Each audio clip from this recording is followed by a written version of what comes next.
이제 본격적인 자금 유입은 다음 달부터 시작될 것 같아요. 네. 그래서 올해가 가기 전에 어떤 기념비적인 그런 꼭지점을 한번 보여주지 않을까. 8천만 원, 7천만 원에서 관광기를 봐야 되거든요. 그러면 대략 플러스 마이너스라고 볼 수 있을 것 같아요. 부자들이 이거에 대해서 관심을 갖는다는 이야기는 뭐냐면 비트코인이 얼마까지 올라갈지는 예측할 수 없지만 비트코인이 잘 안 떨어지겠구나. 떨어지면 살려는 부자들이 지금 전 세계에 줄을 섰습니다. 걱정 안 하셔도 돼요.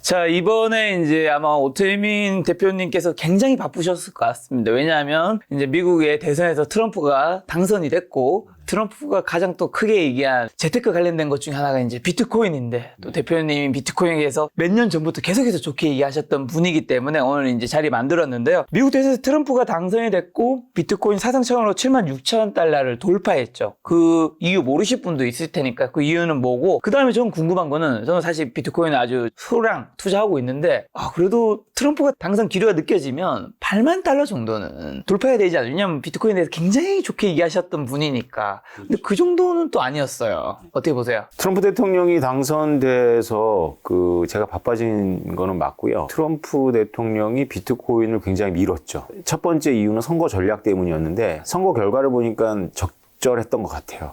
네, 그래서 이 가상자산 미국의 투자자들이 트럼프가 되기를 오매불망 바랬던 것 같고요. 표의 결집도가 훨씬 더 높았던 거 아닌가 생각이 듭니다. 그리고 말씀하신 대로 저도 그날 외부 활동을 하고 있었는데 6만 8천부터 쭉쭉쭉 올라가는 게 보이더라고요. 그래서 8만 뚫겠구나라고 생각을 했는데 7만 5천에서 멈추더라고요. 다음날 이제 자료를 보니까 블랙록의 투자자들이 많이 정리를 했어요. 네, 오히려. 그러니까 기관들은 그렇게 크게 버는 것보다는 기관을 통해서 투자하는 사람들은 그냥 적절하게 이익이 나면 일단은 팔도록 되어 있나 봐요. 그게 어떤 프로그램일 수도 있고 어떤 나름대로 자체의 매뉴얼일 수도 있는 것 같아요. 그렇던 블랙락이 어제 다시 13억 달러 최대치의 매입에 기여를 했죠. 10억 달러 이상 매입을 한 것 같아요. 하루. 다시 샀다고요? 네. 하루 동안. 또 투자자들이 주문을 한 거죠. 자, 당선 확정 이전에 비트코인 신고가를 기록한 상황에서 이제 또 일각에서는 앞으로 단기적인 조정 가능성도 배제할 수 없다는 입장도 있잖아요. 이런 의견 어떻게 보시나요? 이게 똑같은 현상이 1월 달에 비트코인 ETF 승인 나고 가격이 떨어졌어요. 맞아. 한 1, 2개월 조정받았잖아요. 네, 한 1, 2주 갔다가 구정대, 우리나라 구정대 완전히 올랐거든요. 저는 그때 이게 이상한 현상이라고 생각했어요. 네네. 이게 당연히 올라야 되는 게 안 오른다. 근데 이게 우리 개미 투자자들은 속아요. 이거 별로 이렇게 호재가 아닌가? 그러니까 저도 이번에 8만대 안 돌파하길래 이번에도 약간 같은 현상인가? 맞아요. 저는 같은 현상이라고 보고 있어요. 그러니까 이제 본격적인 자금 유입은 다음 달부터 시작될 것 같아요. 네. 그래서 올해가 가기 전에 어떤 기념비적인 그런 꼭지점을 한번 보여주지 않을까. 그런 기대감이 올해 말까지는 반영이 될 것 같아요. 그러니까 인선이의 면면이 나오면서 더 이제 기대감을 모으지 않을까 생각합니다. 그렇죠. 그때 주요 인물 중에 비트코인 관련된 인물을 누구를 탁탁 할 때 뭔가 좀 달라지는. 인선이가 기대가 될 수밖에 없는 게 이번에 우리가 주목해야 될 건 우린 트럼프를 경험해 봤잖아요. 1기를. 근데 이번에 2기는 뭐가 바뀌었냐면 부통령이 바뀌었잖아요. 네. JD 벤스는 피터 티엘하고 일했던 사람이거든요. 피터 티엘은 비트코인 맥시멀에 가까운 초기 발견자예요. 네. 피터 티엘이 바로 일론 머스크하고 같이 동업으로 페이팔을 창업한 사람이거든요. 그러니까 일론 머스크가 지금 선거에 개입을 깊이 했는데 피터 티엘도 트럼프 1기 때 인선위에 참여하기도 했었거든요. 그러니까 이게 JD 벤스 뒤에는 바로 일론 머스크, 피터 티엘 같은 그런 실리콘밸리 쪽 인물들이 있어요. 그 인물들이 보통 리버럴이라서 보통 민주당 지지자인데 요 색깔들이 좀 독특해요. 요 AI하고 여기가 조금 색깔이 달라요. 민주당하고. 이들이 이번에 트럼프 대통령 뒤에 있거든요. 이 중에 누가 되든지 인선위에 들어갈 거고 들어가면 아마 공약이 구체적으로 정리가 되겠죠.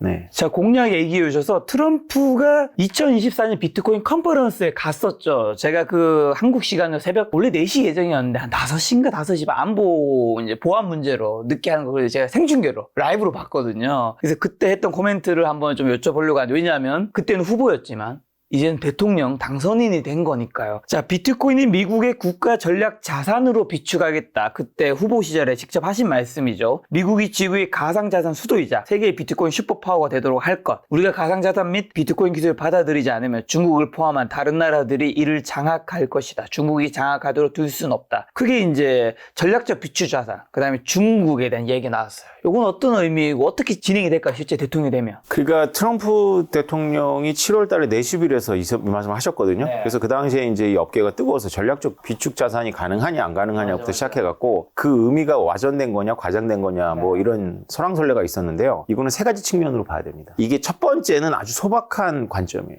소박한 관점은 실현 가능성이 높아요. 이 소박한 관점은 뭐냐면 이 미국 정부는 이 전 세계 정부들 중에 비트코인을 제일 많이 갖고 있습니다. 네. 21만 개를 갖고 있어요.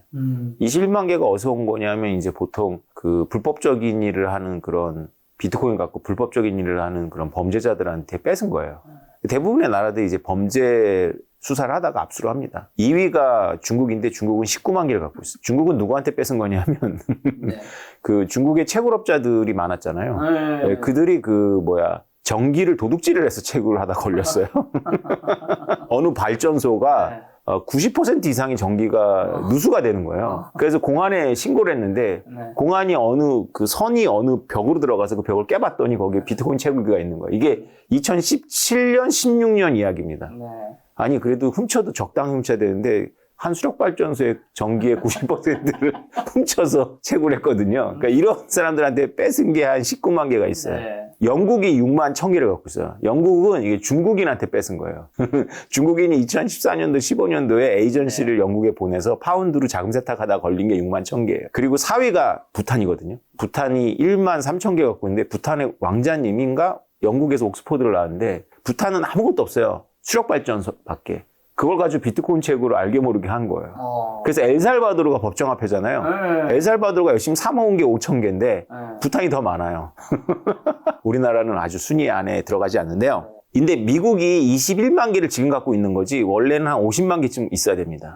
근데 여태까지 신나게 팔았어요. 그걸 행정부가 하는 게 아니라 그냥 그 담당 공무원이 하는 것 같아요. 그 담당 공무원이 수사 관련해가지고 압수한 것을 경매로 팔건 거래소를 통해서 팔건 수시로 팔아서 시장에 악영향을 끼쳤습니다. 네. 이게 시장에 얼마나 충격을 주냐면 올해 비트코인이 고점 찍었다가 한동안 안 좋았잖아요. 그 트리거가 뭐냐면 독일 정부가 위법 스트리밍한 업자한테 5만 개를 압류한 게 있거든요. 그거를 돈이 없는지 독일 정부가 요새 힘들잖아요. 독일이. 팔아버렸어요.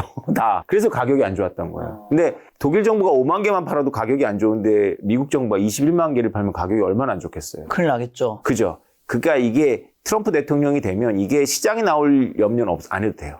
이걸 안 팔겠다는 거예요. 그게 가장 이제 소박한. 보수적인. 그렇죠. 소박한. 네. 그다음에 가장 이제 그 과장된 혹은 이제 그 실현 가능성은 떠나서 청사진은 뭐냐면 뒤에도 이제 질문에 있는 것 같은데 상원의원 신시아 루미스? 신시아 루미스 공화당 상원의원이 이 발언에 앞뒤로 해갖고 법안을 발의했는데 네. 비축 자산으로 100만 개 비트코인. 100만 개. 예, 와. 그거를 이제 국민 세금으로 이제 체계적으로 구입하는 그런 프로그램을 하자. 이 100만 개의 코멘트는 신시아 루미스의 코멘트인가요? 트럼프의 코멘트인가요? 제가 알기로는 트럼프는 그렇게 구체적으로 코멘트하지 않았어요. 그렇게 하지 않았고. 이 100만 개는 신시아 루미스의 발의한 법안에 있을 거예요. 네. 이게 뭐 저도 안 읽어봤는데 제가 언론 통해서 들은 건 한 20만 개씩 체계적으로 뭐 한다든가 이런 건데 이거는 쉽지 않다. 이거는 않다. 왜냐하면 국민 세금으로 하는 거라서 같은 공화당이 지금 상하원을 다 다수당이 될 것 같은데 그러니까요. 그럼에도 불구하고 이것은 이제 그 금융 전문가들이 로비를 많이 할 거예요. 그래서 이거는 이제 당장 실현될 수 있는 건 아닌 것 같고 네. 왜냐하면 이러면 이제 다시 미국의 지금은 이제 어떤 형태냐면 다들 대부분 비트코인에 관심이 없고 비트코인에 대한 반감도 없는 상태에서 비트코인과 이더리움을 투자자들을 결집을 시켜서 이 선거를 치르는 그런 선거공학적인 거였는데 진짜로 이렇게 국민 세금으로 100만 개 산다 그러면 이제 국민들을 대상으로 홍보도 해야 되고 그런 반대 논객들도 엄청 나올 거예요. 예, 이거는 좀 제가 보기에는 좀 시간이 걸리거나 이건 좀 과장됐다. 자, 중간은 뭐예요? 중간 이게 중요합니다. 뭐 50만 개? 이게 확실한 거예요. 이게 이제 우리가 봐야 될 포인트입니다. 이미 미국에는 정부가 갖고 있지 않아서 그렇지 비트코인 금융 기업들이 100만 개를 소유하고 있습니다. 올해 1월 달에 비트코인 ETF를 승인했잖아요. 그래서 산 게 이런 블랙락이나 이런 걸 통해 산 게 지금 90 몇만 개. 내년에 되면 이게 200만 개가 넘을 거예요. 이거 사실 똑같은 거예요. 그러니까 꼭 예를 들어서 석유나 금을 전략 비축으로 한다 그래서 네. 그게 꼭 정부 소유일 필요는 없어요. 정부가 통제 가능한 기구들이 있거든요. 네. 금융기관은 대표적으로 지정학적 기관은 정부가 통제가 돼요. 네. 너 그거 팔지 마 그러면 못 팔아요. 유출하지 마 그러면 유출이 안 되거든요. 그런 개념이라면 이미 트럼프 대통령의 목적 공약은 달성 중이다. 네. 왜냐하면 미국을 비트코인에 대한 우호적인 환경으로 만들어 놓으면 이로 다 모여요. 여기에 이제 미국 정부가 갖고 있는 게 아니라 네. 그런 금융기관을 통해서 간접으로 갖게 되는 거죠. 이게 제가 보기에는 이제 포인트인 것 같아요. 두 번째가 가장 현실적으로 대락률이 가장 높다. 그렇죠. 자, 좀 그다음 또 질문 드리면 또 이제 트럼프가 요 얘기를 했는데 요 얘기는 실제로 할 것 같습니다. 대통령이 당선되면 취임 첫날 게리 겐슬러 미국 SEC 위원장 해임한 뒤 가상자산위원회를 구성하겠다. 일단 요거는 할 거라고 보시는지 플러스 이게 대통령이 됐다고 해서 바로 자를 수가 있나요? 뭐 자를 수 있지 않을까요? 왜냐하면 그 SEC는 네. 무슨 기구가 무슨 뭐 미국 행정부에 있는데 그 사실 좀 이게 미국 행정부의 어떤 내각 아래 있질 않아요. 그래서 관리 감독을 의회로부터 받고 막 그래요. 그러니까 이게 약간 독립적인데 행정부가 물론 다 선임을 하죠. 그런데 이 게리 겐슬러 의장은 확실한 민주당 라인이거든요. 그러니까 이제 5명의 위원으로 알고 있는데 아마 의장 정도 가는 거는 뭐 충분히 가능하지 않을까 생각을 하고요. 그리고 못 간다 하더라도 뭐 대통령이 이렇게 얘기했는데 이미 게리 겐슬러도 나올 준비하고 있지 않을까. 아, 그렇죠. 원래 이제 정권이 바뀌면 또 예. 원래 트럼프 때는 게리 겐슬러 의장이 아니라 다른 의장이었습니다. 근데 이제 그 게리 겐슬러가 민주당이 이제 픽을 한 거고요. 그 게리 겐슬러는 원래 기대를 많이 모았어요. 우리 업계에. 왜냐하면 원래 MIT에서 블록체인을 강의하고 그러셨어요, 이분이. 네, 그래서 이분은 좀 뭔가 다를 거다고 생각을 했는데 이게 민주당의 픽이라서 그런지 모르겠지만 여전히 투자자 보호. 그러니까 SEC의 가장 큰 명제는 투자자 보호예요. 그래서 우리가 이게 게리 겐슬러 의장이 바뀌느냐 안 바뀌느냐가 또 중요하지만 비트코인과 이쪽 업계를 바라보는 민주당의 시각과 지금 트럼프 대통령을 중심으로 하면 공화당의 시각이 다르다. 그러니까 민주당의 시각은 뭐냐면 투자자 보호다. 그러니까 이거는 아마 여러분들도 아마 익숙한 단어일 거예요. 우리나라도 맨날 얘기하면 금융기관이, 금융감독기관이 투자자 보호를 얘기하거든요. 근데 대통령 주변에, 지금 트럼프 대통령 주변에 있는 사람들은 이거를 이렇게 보지 않고 신규 산업의 주도권으로 보고 있어요. 이 비트코인을 포함한 이걸 하나의 거대한 부상하는 신규 산업이라면 여기에 주도권을 중국에 뺏기면 안 된다. 그 얘기를 내주빌에서 한 거고, 예, 채굴권도 그래서 다 갖고 와야 된다 이런 얘기도 한 거고. 그러니까 원래 게리 겐슬러 의장이 관심을 모았더니, 기대를 모았던 이유는 이분은 기존의 투자자 보호보다는 새로운 산업에서의 주도권을 놓치지 않기 위해서 좀 우호적인 비즈니스 환경을 만들 거라고 예상을 했는데 굉장히 까다롭게 굴었거든요. 물론 냉정하게 평가하자면 게리 겐슬러 의장 밑에서 비트코인 ETF도 승인이 됐고 이더리움 ETF도 승인이 됐죠. 예. 그러나 이제 트럼프 대통령이 게리 겐슬러 의장을 교체하면 이 게리 겐슬러보다 훨씬 더 그 큰 보폭으로 그렇죠. 예, 산업 주도권 쪽으로 옮기지 않을까 이런 생각을 하고 있습니다. 그리고 CNBC에서는 국가 전략 자산에서 비트코인 비축은 현실적으로 어려울 수 있다면 행정명령으로는 트럼프의 언급을 실현하기 어렵고 의회 승인 과정이 필요하다고 지적했는데 어떻게 보시는지. 그리고 또 심지어 대통령만 트럼프가 된 게 아니라 상하하원이 다 공화당이 차지하게 되면 사실 트럼프의 생각이 진행될 확률이 또 높아진 것도 맞잖아요. 그렇죠. 이 언론은 기본적으로 트럼프 생각을 별로 지지를 안 하죠. 네, 그런데 이 트럼프의 아이디어가 기본적으로 근거가 없는 아이디어는 아니에요. 이게 굉장히 뭐라고 표현하거나 딥한 개념입니다. 국가 부채, 그다음에 미국의 재정 적자랑 다 관련이 있거든요. 잘만 하면 미국의 재정 적자가 비트코인을 해결될 수 있다라는 기대가 있어요. 맞아요. 그 이론적으로 틀리는 건 아니거든요. 뭐 부채를 줄일 목적으로 사용할 수 있다면서요. 그렇죠. 좀 더 깊이 들어갈 내용인데 어쨌건 지금 상하원 전부 공화당이 차지했잖아요. 공화당은 기본적으로 이 규제 철폐 쪽입니다. 그 민주당은 기본적으로 비트코인에 대해서 규제적이에요. 왜냐하면 민주당의 중요한 목소리 중에 하나 엘리자베스 워런이라는 상원의원이 있거든요. 비트코인하고 꼭 같이 얘기하는 게 북한이에요. 그래서 북한이 사실 비트코인 많이 갖고 있어요. 근데 일찍 발견했고. 그래서 북한이 미사일 사는데 비트코인 쓴다. 뭐 이런 얘기를 계속 하세요. 예, 그래서 민주당은 이제 약간 그걸 조심하는 입장인데 공화당은 그거보다는 뭐 새로운 산업이고 게다가 지금 트럼프를 지금 지원하고 지지했던 선거 세력이 이쪽에서 많이 왔으니까 뭐 충분히 될 수도 있는데 당장 되진 않을 거다. 검토 과정이 굉장히 길겠죠. 갑론을박할 겁니다. 저 말씀하신 공화당에서 지난해 대표적인 신가상 자산 법안인 21세기를 위한 금융혁신 및 기술법을 발의했는데 요건 그럼 앞으로 더 2025년에 힘을 더 발휘하게 되는 걸까요? 통과된다라고 봐야 될 것 같아요. 이 법안의 핵심이 뭐냐면 다른 것들은 되게 그냥 예측 가능한 거예요. 뭐 규제를 투명하게 하고 산업 환경을 우호적으로 만들고 그런 건데 이 법안을 왜 민주당이 안 받고 뭐 이렇게 딱 펀치라인이 있는 게 뭐냐면 이게 비트코인은 증권이 아니라 상품이거든요. 그럼 이거는 SEC 관할이 아닌 거예요. 그렇죠. CFTC 관할이 되는 거예요. 그리고 뭐 이게 처음에 팔아가지고 이게 증권 형태가 돼. 그러면 그거는 SEC가 관할을 해요. 근데 우리가 알지만 지금 비트코인 ETF 누가 승인했나요? CFTC가 승인했나요? SEC가 승인했나요? SEC. SEC가 승인했잖아요. 그죠? 근데 이제 이게 농산물의 파생상품을 다루는 CFTC 관할로 갈 수 있어요. 이 법안에 따르면. 그래서 SEC의 게리 겐슬러 의장이 법안에 반대를 했고 바이든이 자기가 거부권 행사하겠다고 했던 거예요. 근데 이제 그런 걸림돌이 없어진 거죠. 그럼 이제 재밌는 일이 벌어져요. 어떤 거요? 이더리움도 상품이냐 증권이냐 늘 그 기로 예. 있거든요. 근데 이더리움이 만약에 증권이 아니면 그러면 이제 CFTC로 가는 거예요. CFTC는 국회에서도 농수산위원회에서 다뤄요. 그 산하예요. SEC는 금융위원회 산하고. 네. 그럼 이더리움도? 농산물 되는 거죠. 농담이고요. 코모더티가 되는 거예요. 코모더티. 네네. 그러니까 원래 이 시카고 선물거래소라는 게 역사가 농부들이 커피하고 돼지를 팔아야 되는데 막상 커피하고 돼지를 생산했을 때는 풍년이 올 수도 있고 흉년이 올 수도 있으니까 미리 팔아서 좀 이렇게 위험을 해칭하자는 거잖아요.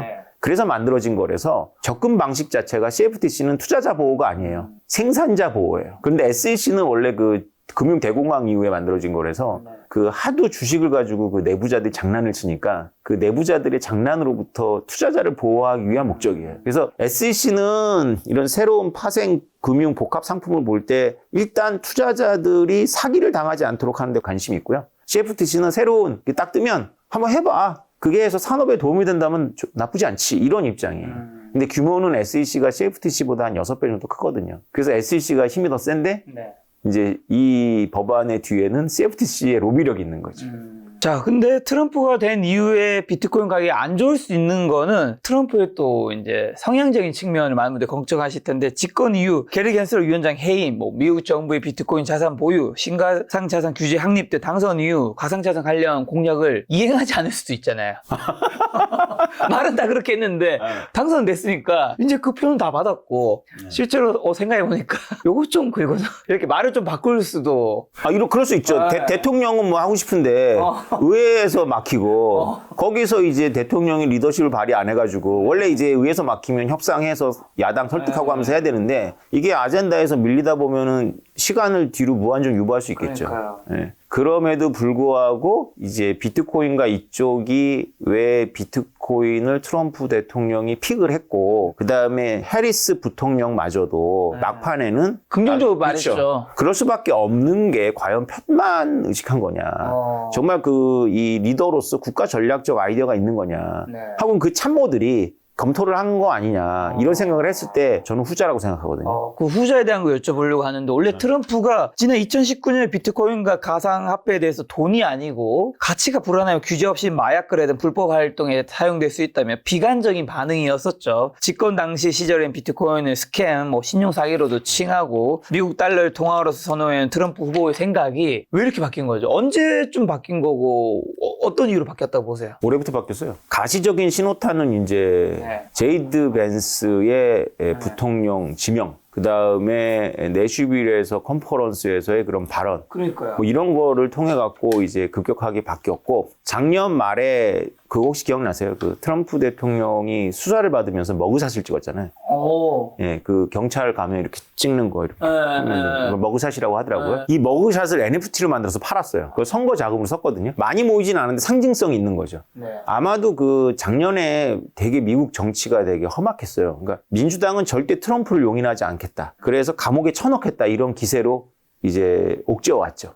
그런데 그거를 역으로 그 여론이 붙었으면 아마 민주당 쪽으로 여론이 갔으면 아마 트럼프 대통령은 대통령 후보가 되기 전에 아마 감옥에 계셨을 텐데 그러지 못했던 거예요. 근데 그 인과관계는 아니지만 어쨌든 그걸 희화했죠, 트럼프 쪽에서. 네. 그러니까 자기를 막 이렇게 정치 탄압하고 이런 거를 NFT라는 걸로 희화를 했어요. 그러니까 NFT도 약간 좀 우리가 조롱당하는 희화하는 그런 건데 대통령마저도 이제 그러니까 그게 두 개가 결합해가지고 제가 보기엔 놀라운 시너지가 일어났어요. 그러니까 젊은 세대가 보기에 되게 재밌네. 요새 젊은 세대는 미국이나 한국이나 트렌디하다. 그렇지, 재밌으면 끝난 거예요. 이 할아버지 되게 재밌네, 이렇게 된 것 같아요. 그러니까 이 양반이 잠깐만, 이게 희화하기 너무 좋은 거예요. 뭐 새로운 영역. 그러니까 올해 초부터 좀 공부를 빡세게 하지 않았을까. 대통령이 있을 때는 험악하게 말했거든요. 비트코인 스캠이고 달러가 뭐 더 좋고 뭐 이런 얘기를 했고, 그게 왜 중요하냐면 전 세계에 그때 트럼프 대통령이 말할 때까지 행정 수반이 비트코인을 직접 거론한 적조차 없어요. 네, 근데 트위터에다가 직접 비트코인을 거론하면서 막 스캠이라고 그랬으니까 그랬는데 이분이 공부를 확실히 하셨어요, 올해는. 그럼 정말 일부에서 가장 중요한 질문 한 가지 드리면, 이게 트럼프가 비트코인에 대해서 좋게 얘기한 게 올해였고 얼마 되지 않았고, 그리고 그걸 가장 극명하게 드러난 장면이 이제 2024년 비트코인 컨퍼런스 때였는데, 그때는 트럼프가 후보였단 말이죠. 근데 이제 내년에는 대통령이 된단 말이죠. 그리고 올해는 연말에 뭐 계속 연설이나 뭐 하게 되면 이제 당선인으로서 말하는 거잖아요. 그때 비트코인에 대한 코멘트를 하는 거는 이 무게감이 다르잖아요.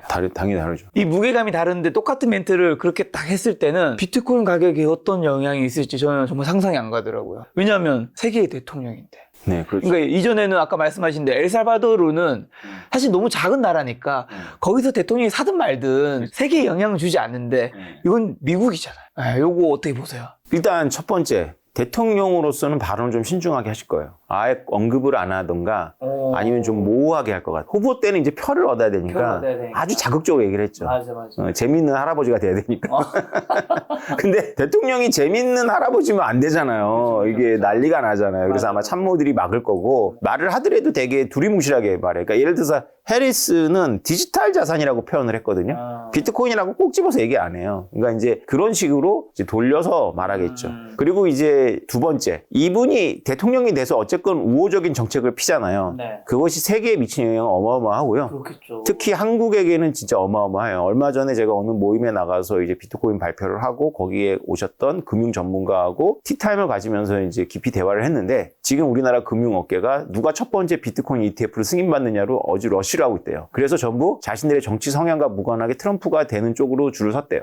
왜냐하면 지금 현재 한국 정치를 보시면 이해가 되시겠지만 한국 관료들이 이 문제를 심도 있게 다룰 만한 환경이 전혀 아니에요. 정치 자체가 지금 혼미하니까. 그래서 절대 안 움직일 거예요. 제가 알기로도 그러고. 근데 트럼프 대통령이 당선이 된 상태에서 미국이 쭉쭉쭉 나가면 한국은 우리가 알지만 남한테 뒤지는 거 되게 싫어합니다. 그래서 미국도 저런데 한국도 승인해야지 그러면 이제 한국도 마지못해서 적극적인 행보를 보이겠죠.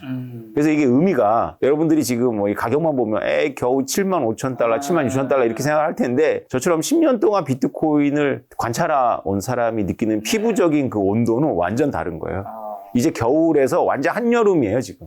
자, 가격 관련해서 좀 여쭤보려고 하는데, 이제 전망을 얘기하신 전문가분들이 몇 분 계시더라고요. 먼저 코멘트부터 드리면, 금융투자사 번스탠의 애널리스트는 지난 9월 트럼프 당선이 확정되면 비트코인 가격이 8만에서 9만 달러 선으로 오를 수 있다고 예측했고요. 그 다음에 스탠다드 차타드에서는 지난 5월 보고서를 통해 트럼프 전 대통령이 재선에 성공할 경우 비트코인 가격이 내년까지 2억 7천만 원 정도 상승할 수 있다고 예측. 내년이면 이제 2025년인 거죠. 그 다음에 코인텔레그래프 측에서는 시장 분석가 단 드로버는 트럼프가 재선에 성공한 비트코인 가격이 약 11억 원. 한마디로 이제 금액은 다르고 시기도 다르지만 뭐 8만 달러에서 뭐 약 80만 달러까지 이렇게 와 있는 건데, 이제 대표님은 비트코인 가격 앞으로 어디까지 오를 수 있고 금의 시가총액 넘어설 수 있을까요? 트럼프가 2024년 비트코인 컨퍼런스에서 금 시가총액 넘어설 거라고 코멘트 하지 않았었나요? 그거는 확인해봐야 될 것 같은데. 제가 그때 봤던 것 같은데. 그거 봤다면 아마 그게 헤드라인 나오지 않았을 텐데, 저는 지금 작가님한테 들었습니다. 근데 제가 과문한 걸 수도 있고요.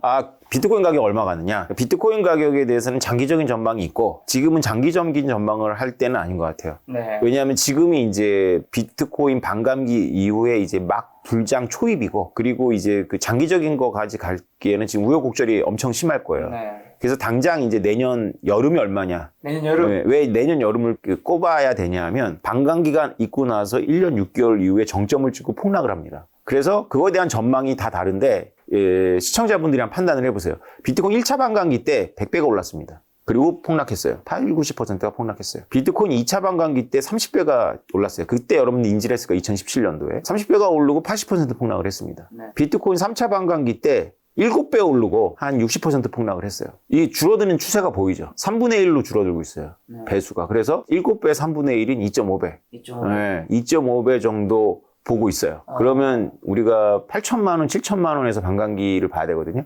그러면 2.5배니까 대략 2억 플러스 마이너스라고 볼 수 있을 것 같아요. 그래서 많이 보시는 분들은 2억 5천만 원 보는 거고 여기도 지금 2억 7천만 원 봤네요. 스탠다드 차타드가. 적게 보는 분들은 뭐 1억 5천 정도 보는 것 같아요. 그런데 이제 1억 5천은 갈 것 같고 이번에. 그래서 저는 제가 생각하는 저의 청산 가격, 제가 가지고 있는 거를 다 청산할 건 아니고 일부를 이제 겨울을 놔야 돼요. 의미 있게 청산을. 네, 저는 1억 7천에 청산할 생각을 하고 있어요. 근데 저는 이제 강연에서 이거를 이제 일찌감치 어나운스를 했는데 제가 이제 따라하지 말라고 얘기하고 있어요. 왜냐하면 저를 따라하면 어떤 일이 벌어지냐면 가격이 더 빨리. 1억 7천에 팔았어. 근데 저는 2억 5천이 되는 걸 볼 각오를 하고 파는 거거든요. 그렇죠. 네, 근데 1억 7천에 팔고 이제 저를 따라하신 소액 투자자들은 2억에 다시 사겠죠. 그러면 이제 물립니다. 왜냐하면 1억 7천까지는 지금부터 몇 개월이 걸려서 가는데 1억 7천에서 2억까지는 막 순식간에 가거든요. 그러면 오 작가 너는 왜 2억에 안 팔고 1억 7천에 파냐라고 물어볼 수 있는데 그렇죠. 제가 한 번도 그 불장에 팔아본 적이 없어요. 그래서 늘 불장 끝나고 팔았어가지고 네. 한이 맺혀서 이번에 좀 소박하게. 알겠습니다. 이번에는 2.5배. 이번에 그럼 떨어지면 한 40, 50% 정도 되겠네요. 50%까지 떨어지겠죠. 그래서 저는 이 가격 다시 온다고 봐요. 이 가격이 내년 지금 이 가격대가. 내년에 다시 와요. 그렇게 따지면 계속 보유해서 가는 게 맞는 건가요? 이거는 참 어렵네요. 아니 그러니까 늦게 시작하신 분들은 만약에 배짱이 있고 머리를 잘 쓰고 네. 이걸 잘 읽으시면 지금 사서 고점에 팔았다가 다시 이 가격 왔을 때 사면 한 1.5배로 늘릴 수 있죠, 개수를. 베스트긴 하지만 언제나 지나간 차트는 누구나 해석할 수 있지만 그렇죠. 미래의 차트는 아무도 예상 못 하잖아요. 그렇죠. 꼭 나를 배신해요. 네, 그런데 그럼에도 불구하고 비트코인 반감기는 상당히 패턴에 따라 움직여요. 이번에도 여지없이 패턴 따라 움직이고 있어요. 자, 그럼 앞으로 가상화폐 시장에 뭐 악영향이나 뭐 악재 같은 건 없는지랑 그 반감기 그런 거 외에도 가격이 좀 폭락할 가능성은 뭐 어떤 것들이 있을까요? 이게 진짜 중요한 건데요. 이번에 10만 달러가 되게 어려울 거예요. 왜냐하면 비트코인을 저보다 먼저 발견한 분들, 보통 비트코인을 개당 1,000원 정도에 사신 분들이 있거든요. 1,000원? 비싸면 10,000원 정도. 그분들이 지금까지 버텼어요. 이 비트코인이 다른 알트코인하고 다른 점이 뭐냐면 그런 고래들이 인내력이 장난이 아니에요. 근데 이들의 인내력이 고갈되고 있다는 신호가 여기저기서 오고 있어요. 아마 제가 보기에 10만 달러가 한계일 거예요. 10만 달러로 청산을 해도 이분들은 다 쓰고 죽지 못할 부가 있거든요. 그러니까 많이 청산이 들어올 거예요. 그러니까 가격이 올라가면 또 그만큼 매도세도 장난이 아닐 거예요. 그래서 이분들 중에 어떤 분들이 막 너무 인내력이 바닥이라 가지고 왕창 내놓으면 그 자체가 공포가 돼갖고 시장이 좀 안 좋겠죠. 그리고 이제 이렇게 그 시장이 좋을 때마다 저는 이게 약간 음모론적으로 보는데 중국이나 북한의 해커들이 중요한 거래소를 꼭 해킹해요. 세계에서 어떤 거래소가 될지 모르지만 꼭 하나씩 터져요. 그러면 이제 그게 트리거가 돼서 좀 이렇게 침체가 되죠. 말씀하신 고래, 비트코인 큰손들, 뭐 일론 머스크나 캐시우드 아니면 다른 분들은 지금 뭐 사고 있거나 팔고 있거나 이런 게 움직임이 좀 보이는 분들이 있나요? 네, 일론 머스크가 얼마 전에 그 지갑을 옮겨갖고 바짝 긴장을 했는데 팔 걸로 보이진 않는다 이렇게 얘기를 했고요. 마이크로 스트레이티지의 마이클 세일러가 판다 그러면 굉장히 충격을 받겠지만 그분은 팔 분 아니에요. 그분은 더 모으실 분인 것 같고 이번에 10만 달러 게임이거든요 지금. 10만 달러 게임에서 일론 머스크가 일부 팔 수 있겠죠. 왜냐면 사업을 하시는 분들은 여기 돈 해다고 저기다 메꿔야 되고 뭐 하니까. 그래서 조심해서 해야 돼요. 지금 개미 투자자들이 만약에 비트코인에 전혀 관심이 없다가 이거를 보시거나 요새 트럼프 때문에 비트코인 오르는 거 보고 관심을 가질 때는 각오를 좀 하셔야 돼요. 그러니까 작년이 제일 좋았고요. 비트코인 투자할 때. 작년 분위기가 어땠나요? 작년에는 저를 불러주는 데도 없었고. 윈터였죠. 네. 그러니까 그럴 때는 사실은 비트코인을 모으기 좋을 때예요. 근데 작년에 제가 김작가 TV 나온 것 같은데. 나왔었던 것 같아요. 나와서 제가 막 얘기할 때 그때는 좋은 때예요, 사실은. 근데 지금 막 이렇게 다들 조금씩 이제 개미들은 지금 유보적이거든요. 나는 이번에는 꼬임이 안 넘어갈까 막 이렇게 그러는데 가격이 오르면 여지없이 다 꼬임이 넘어갑니다. 그러면 이제 그때부터 위험해져요. 그때부터 이제 매도를 대기하고 있는 고래들이 있어요. 자, 그리고 트럼프 시대가 2025년 시작하는 것도 있지만 9월부터 금리 인하 시작했잖아요. 네. 금리 인하가 한번 시작하면 뭐 다시 올리고 내리고 뭐 동결하고 이러지 않고 보통 내리면서 동결을 좀 하거나 내리거나 지금 방향은 내리는 방향인데 요게 금리 인하가 또 코인에 긍정적이지 않나요? 그렇죠. 아무래도 달러가 약세가 되면 코인에는 네. 좋습니다. 비트코인에는. 비트코인하고 금은 그 달러에 대해서 반대로 가요. 그래서 근데 그거는 지금 비트코인의 큰 흐름에서 네. 어떤 그런 방아쇠가 될 수는 있어도 그게 대세를 결정하는 건 아니고요. 비트코인의 지금 대세는 반감기하고 트럼프예요. 자, 그리고 트럼프가 중국을 견제하면서 이제 비트코인 관련된 코멘트도 했었는데, 그럼 중국은 비트코인에 대한 생각을 좀 앞으로 좀 바꿀 수도 있는지 어떻게 보세요? 중국은 고민이 많을 거예요. 네. 왜냐하면 중국은 비트코인의 원래 아성이었어요. 그러니까 2017년도 1월 통계에 의하면 비트코인을 거래하는 전 세계 거래소에서 뭐 엔화로도 사고 달러로도 사고 위안화로 사고 유로도 사잖아요. 근데 위안화 비중이 99%였어요. 이 차트를 보고 미국의 관료들이 안심을 하면서 잠깐 눈이 가린 거예요. 그러니까 그들이 왜 비트코인에서 늦게 움직였냐면 비트코인은 중국 현상이라고 생각했어요. 2017년도에 중국이 너무 불이 거세니까 그 거래소를 아예 금지해버려요. 중국의 정책도 되게 극단적이에요. 2021년도 또 불장에서는 중국이 채굴 금지해버렸어요. 이번에 불장이 와서 또 중국이 뜨거워지면 중국 뭔가 액션을 해야 돼요. 그러면 제 생각에는 아마 소유 금지로 갈 거예요. 그러니까 중국은 사실 미국하고 이 가상자산을 가지고 경쟁했다는 생각보다는 자기네 나라 국민들이 자기네 위안화라든가 자기네 나라가 통제할 수 있는 자산이 아니라 중앙정부가 통제할 수 없는 이런 비트코인 같은 자산을 갖는 것 자체에 대해서 되게 경각심이 있어요. 왜냐하면 지금 중국은 그렇지 않아도 부자들이 한 달에 500억 달러 이상씩 외국으로 빼돌려요. 그걸 다 막아놨거든요. 막아놨는데 어떻게 해서 방법을 찾아가지고 빼돌려요. 근데 비트코인은 진짜 빼돌리기 쉽거든요. 아마 중국 고민이 많을 거예요. 그 대신 홍콩은 또 달라요. 홍콩은 ETF도 빨리 승인했고 그러니까요. 홍콩을 통해서는 하라. 홍콩을 통해서는 약간 그런 개념이 있는 것 같아요. 뉴욕의 금융 주도권을 뺏기면 안 된다. 홍콩이 갖고 와야 된다. 뭐 이런 개념이 있어요. 근데 중국 본토는 그게 아니라 이 통제에 대한 그 개념이 훨씬 더 강한 것 같아요. 자, 미국에서 이제 트럼프가 이제 집권을 하게 되면 비트코인 관련돼서 어쨌든 긍정적인 정책들이 나올 것 같은데, 그다음 한국도 거기에 좀 영향을 받을 것 같은데, 한국은 비트코인 현물 ETF 허용 가능성이 있는지랑 우리나라에 좀 필요한 가상화폐 관련 정책이 있다면, 한국은 어쨌든 미국에 굉장히 큰 영향을 받는 국가니까요. 우리나라는 제일 먼저 해야 될 게 있어요. 그게 뭐냐면 법인이 코빗이나 업비트나 빗썸에서 비트코인을 거래하고 할 수 있도록 해줘야 돼. 지금 그게 법으로 안 돼 있는 게 아니라 거래소들의 팔을 비틀어갖고 법인이 아예 계좌를 못 만들어요. 그러니까 법인이 비트코인을 못 갖는 건 아니에요. 한국도. 가질 수는 있는데 그걸 못하게 한 거고, 갔더라도 이제 회계 장부에 제대로 올려야 돼요. 그러니까 금융자산으로 올리게 되면 시가평가가 가능하거든요. 근데 지금은 무형자산으로 올려야 돼요. 그 원가주에 가지고 올리고 이렇게 24시간 거래가 되는데도 가격이 올라가면 반영을 못 해요. 그 대신 가격이 떨어지면 보수주의에 입각해갖고 반영을 해요. 그러니까 이 사회가 너무 짐이 큰 거예요. 이걸 사기도 어렵게 만들어 놓고. 그래서 이거 먼저 이제 해결을 해줘야 좀 제도가 발전하고 기업들이 신호를 받겠죠. 아, 이제 가상자산은 하나의 대세다. 미국도 그렇고. 그러면 우리도 뭔가를 여기에 대해서 대비해서 하자. 그럼 그 중에서는 좀 이렇게 실패하는 것도 나오겠지만. 그렇죠. 그 중에 어떤 게 성공해서 우리도 그 트랙을 타고 가는 건데 지금 그냥 다 눌러놓는 입장이거든요. 사회 여론도 그렇고. 이거는 멀리 해야 돼. 맞아. 뭐 이런 분위기니까 너무 뒤쳐져 있어요, 이 분야는.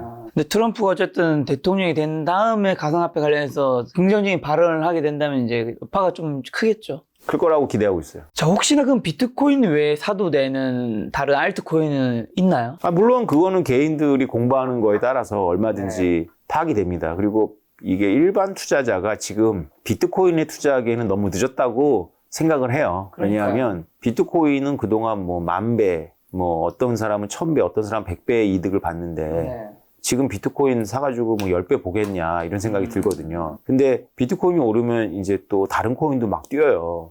그럼 걔네들은 일주일에 10배도 가 그러거든요. 그러니까 당연히 일반 투자자라면 저래도 손이 가요. 근데 문제는 뭐냐면 이 비트코인이 가장 기본이 되는 건 맞는데 다른 코인들은 각각의 스토리가 있고 공부할 양이 엄청나게 많아요. 그리고 비트코인처럼 투명하지도 않아요. 웬만한 것들은. 그래서 조심은 해야 돼요. 조심을 해야 되는데 제가 제 주변 지인들을 관찰해 봤거든요. 네. 못 말립니다, 이거.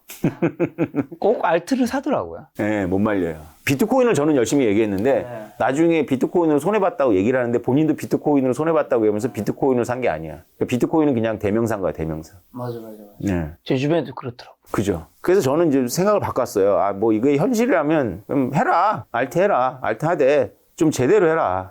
제대로 하니까 남들이 막 올랐을 때 사지 마라. 그러니까 유명해지기 전에 뭔가를 해야 되는 거죠.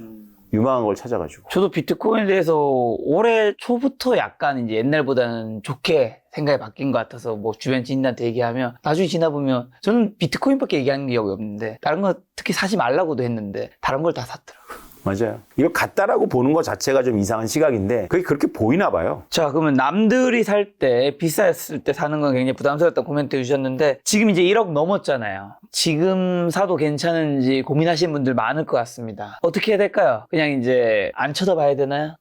그렇다고 지금 다른 코인은 잘 알지 못하면 투자하지 말라는 입장이신 것 같고. 비트코인 괜찮습니다. 비트코인이 6개월 딱 보시고 지금 뭔가 하면 나쁘지 않을 거예요.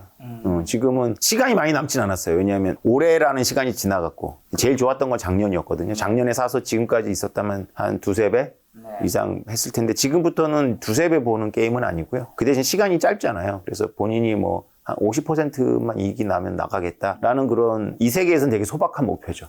라고 하면 비트코인이 아직도 그나마 가장 비트코인은 다른 알트들처럼 막 90%가 날아가고 이러진 않아요. 떨어져 봐야 반토막 나는 거죠. 근데 우리가 막 짧은 시간 안에 50% 거의 100%를 보면서 내가 50%의 마이너스의 그 리스크를 지지 않겠다라는 건 약간 좀 이상한 심보거든요. 그걸 감안해야 돼요. 근데 너무 제가 보수적으로 말한 거고요. 비트코인은 요새 최근 몇 년 동안 50%로 폭락하기는 되게 어렵더라고요. 조정을 받으면 20, 30%. 근데 20, 30%만 내려가도 막 시장에 거의 발작적인 증상이 오고 그래요. 되게 두려워하더라고요. 워낙에 가격이 등치가 크다 보니까. 이게 1,000만 원짜리가 500만 원 갈 때 느낌하고 1억짜리가 5천만 원 갈 때 느낌이 완전 다른 거예요. 다르죠. 그리고 요즘 제가 느껴지는 게 얼마 전에 이제 대표님 채널에 이제 스노우폭스 김승호 회장님이 출연하셨었잖아요. 그러니까 저도 주변에 이제 느껴지는 게 기존에 이제 코인을 투자하지 않는 근데 부자이신 분들. 뭐 몇천억대 이 자산가이신 분들이 옛날부터 관심이 없던 분들인데 23년 말인가? 올해 초부터 뭔가 코인에 대해서 관심을 가지는 멘트를 저한테 몇 번 하는 경우를 좀 많이 들었었거든요. 예를 들면 뭐 대표님이나 다른 코인 관련된 전문가를 한번 만날 수 없냐 이런 얘기도 하시는 분들이 생겼고 이런 현상 좀 느끼셨죠? 아니, 저야 많이 느끼죠. 요거는 왜 그렇게 바뀌는 분위기가 생겼을까요? 이거는 진짜 제가 드릴 말씀이 많은데 짧게만 말씀드리면 제가 2014년도부터 부자들을 만나서 설득을 했어요. 근데 그 당시에는 설득이 전혀 안 됐고요. 안 되겠죠. 보통 돈이 많으신 분들 나이도 많으세요.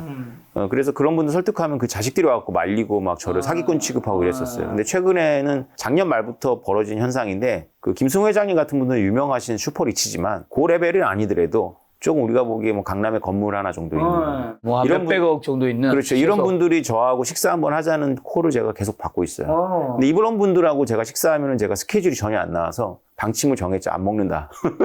그래도 이제 너무 중요한 분들, 중요한 사람을 통해서 오면 제가 만나 뵙거나 이제 대화를 해보는데 보통 투자적 목적이 아니세요. 이분들은. 다른 목적이에요. 다른 목적. 파킹인가요? 다른 목적. 아, 자녀에게. 다른 목적. 그러니까 그렇죠. 그러니까 제가 말씀드리면 약간 문제가 될 수 있는데 사실은 이게 약간 그런 게 있어요. 그러니까 부동산하고 비트코인은 바로 대척점이거든요. 네. 부동산은 딱 그 지역에 묶여 있잖아요. 그렇죠. 네. 그리고 뭐 세금이라는 부분에 있어서 국세청이 얼마나 좋아요, 이 자산을. 그냥 완전히 가두리잖아요. 다 잡히죠. 그렇죠. 근데 비트코인은 그렇지 않거든요. 아주 영역이 있고. 그러니까 이거에 대해서 이제 눈을 막 뜨는 거예요, 사람들이. 예. 그런 목적이 있는데 아무튼 그게 의미하는 바는 뭐냐면 우리한테 의미하는 바가 있어요. 부자들이 이거에 대해서 관심을 갖는다는 이야기는 뭐냐면 비트코인이 얼마까지 올라갈지는 예측할 수 없지만 비트코인이 잘 안 떨어지겠구나. 떨어지면 살려는 부자들이 지금 전 세계에 줄을 섰습니다. 걱정 안 하셔도 돼요. 비트코인으로 돈을 벌면 지금은 세금을 안 내죠. 그게 연기될 거로 보이는데 원래는 올해 말까지였어요. 그것도 2년 연기돼가지고 올해 말이었는데 내년부터 세금 내는 건데 그것도 연기된다는 쪽이 정부는 지금 과세 준비가 안 되는 걸로 보여요. 데이터베이스 다 연결해야 되고 과세라는 게 꼭 그 과세를 다 많이 해서 좋은 것만이 아니라 형평성을 안 맞추면 엄청난 소송이 또 들어오거든요.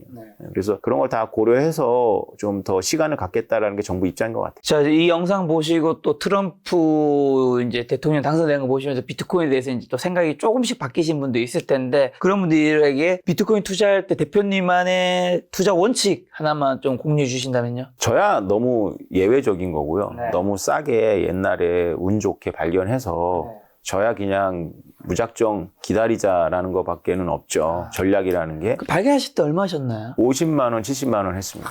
제가 오태민 대표님의 책을 2020년 전에 서점에서 한번 발견한 적이 있거든요. 정확하게 연도는 기억 안 나는데 하여튼 봤어요. 요즘 뭐 이런 게 있네, 책이. 그럴 때가 있었네요. 그렇죠. 근데 이제 지금 투자하시는 분들은 비트코인에 대해서 이렇게 생각하셔야 돼요. 지금은 이제 아주 예외적인 기간이 지금 앞으로 한 길면 1년, 짧으면 6개월 동안 펼쳐질 테니까 지금은 약간 단기적인 투자적 목적으로 관심을 가지셔도 돼요. 근데 비트코인에 이왕 투자할 거면 좀 장기적인 안목으로 가지면 여러분들이 결코 손해볼 일은 없을 거다. 비트코인은 왜냐하면 지금 트럼프 대통령이 관심을 가질 만큼 단지 투기적인 자산이 아니라 국가 전략적 자산이 될 가능성이 되게 높아요. 그래서 비트코인은 공부할 만하고 만약에 여러분들이 3, 4년 동안 투자할 마음을 먹고 있다면 너무 잘하신 거다. 이렇게 말씀드리고 싶어요. 네, 마지막으로 2025년 비트코인 투자 포인트와 눈여겨봐야 할 변수만 한번 좀 찝어주시면서요. 우리 개인 투자자분들에게 마지막 하시고 싶은 투자 조언 한마디 있다면요. 네, 2025년도에 투자에 있어서 비트코인에 있어서 가장 중요한 건 가격 정보입니다. 그래서 가격이 2024년 말까지 트럼프 대통령 여파 때문에 너무 많이 올라가면 2025년도에 별로 안 갈 거고요. 2024년도에 좀 지금처럼 기대 이하로 눌려 있다면 2025년도에 터질 거예요. 중요한 시즌은 여름. 그리고 아까 전에 가격 말씀해 주신 거는 2.5배 정도가 최대치이지 않을까. 그 이후에는 크게 또 조정을 받을 수 있다. 하지만 그 조정이라는 게 앞으로 뭐 비트코인이 끝났다는 의미는 또 아닌 거고. 아니죠. 또 그 다음 또 반감기를 향해 나아가는. 그렇죠. 알겠습니다. 다음번에 또 비트코인 관련해서 이제 이슈가 생기면 대표님 모시고 좋은 이야기 한번 들어보도록 하겠습니다. 오늘 만난 교수님은 오태민 대표님이었습니다. 지금까지 여러분 소중한 시간 함께 해주셔서 정말 감사합니다. 오늘도 김 작가였습니다. 고생 많으셨습니다. 감사합니다.